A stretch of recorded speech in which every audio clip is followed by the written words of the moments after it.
So it is really a pleasure to be here. Thank you for that introduction, Lina. I'm really happy to share the floor with people that I admire, people that I have worked with, and in such an important topic. So thank you so much for the brief space that I have. So I want to be very particular about the work that we've been doing in the region. So my presentation is going to talk about how we use science and as a human right and as a tool for environmental justice, and how we have implemented that in the region. So a little bit about who we are. As Lina mentioned, we are the Interamerican Association for Environmental Defense, AIDA. We are a pioneer organization in Latin America. We are composed by experts who provide legal and scientific support to protect the environment and communities in the continent. We also try to achieve environmental and climate justice and improve environmental governance in the hemisphere, which is something that it's really key for decision-making and conservation efforts.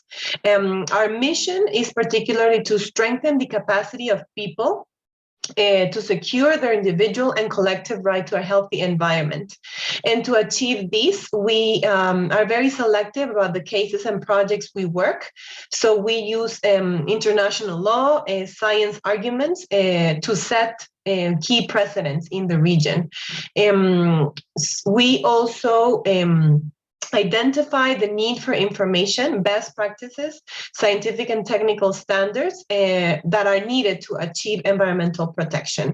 So as you can see in the map, we are across Latin America. From the United States, we have a few staff members there, but most of our attorneys and scientific experts are in the region, including Santo Domingo, Chile, Argentina, Colombia, Central America, and many others. So we have more than 20 years of experience winning in victories, environmental victories, and human rights victories. And this is possible because of our team with a background in law and science and communications as well. So we face several challenges, including climate change, environmental destruction, ecosystem destruction, pollution. So most of our cases, as I mentioned, are specific to Latin America. So one important aspect of our work is that we work with individuals, communities, national and regional organizations, governments, academia, and international organizations. So we really cannot do it on our own. We need allies, we need colleagues, and we also need experts in the field that sometimes they provide most of the science, most of the legal arguments, so that we can just fill that up, give more international and regional arguments to make decision making more important. So we also take projects under the request of communities, non-governmental organizations, authorities, and of course under our own initiatives, where we identify that something needs to be prioritized. In our work, we have 3 different programs, which is climate change, ecosystems, where we include both terrestrial and marine, and of course, human rights. However, it is important to mention that we do take an interdisciplinary approach to ensure a well-rounded perspective on all environmental issues. So in particular, we try to include 3 transversal concepts, which are environmental justice, where we aim to defend the rights of communities, particularly those at the risk of environmental harm. We also include climate justice, where we advocate for people and nature to be at the center of the climate action.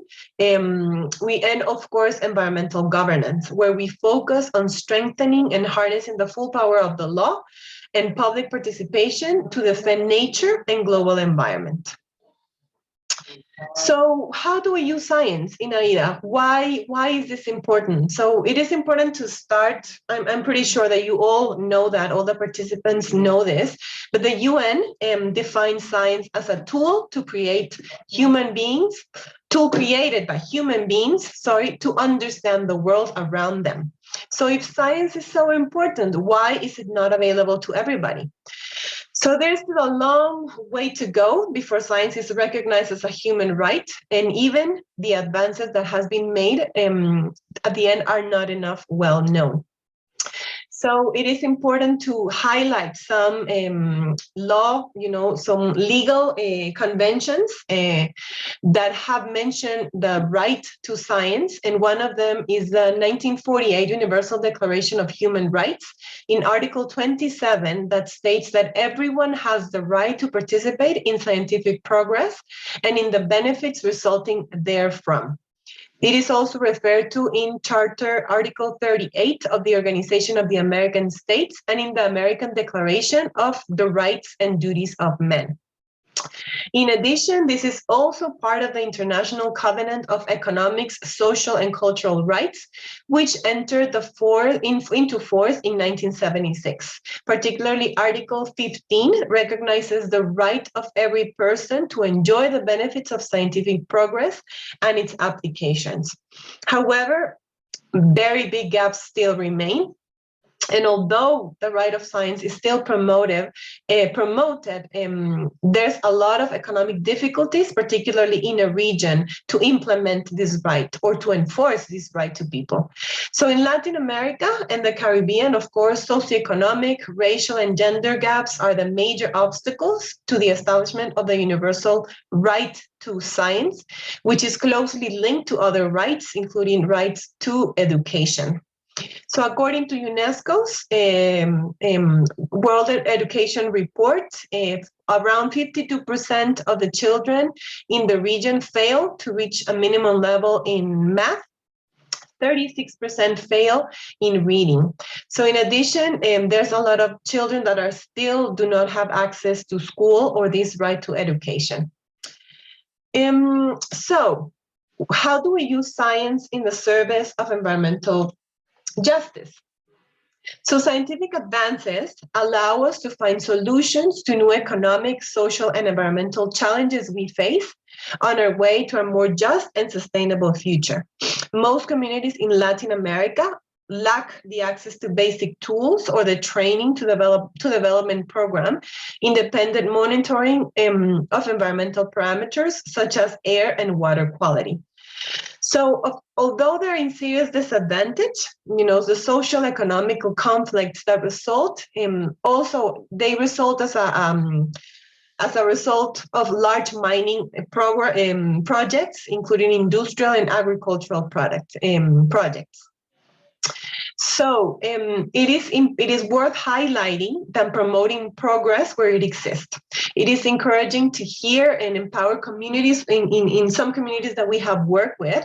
They now recognize their rights and they need the science for decision makers. So giving you some examples of how we worked in the region in this case is we have promoted the conservation of key herbivorous reef species, where we were able to promote the creation of policy outcomes, including regulations, decrees, and laws. We have also proposed strategic litigation for the development of fisheries resources and norms in Costa Rica. We have also pushed for the establishment of marine protected areas in Panama. We also halted the expansion of a port in Veracruz, Panama. And of course, we have made this from the use of legal terms, legal arguments, and scientific arguments, of course. And it is important to mention that we have not done it alone. Of course, as I mentioned at the beginning, we need our allies. This is not only AIDA's results and success stories. We need these local NGOs, local decision makers to make this possible. And one important agreement or result where we have worked just recently is the WTO Fisheries Subsidies Agreement. This is a very important agreement. It's very recent. So we supported decision makers in both Capital and Geneva with key arguments for the fisheries for this agreement. So this is important to mention that this is the first legally binding agreement under the WTO where countries have finally decided after 20 years of negotiations that we needed to do something about unregulated fishing in the high seas, overfish stocks, and everything that concerns, fishing that directly affects our region.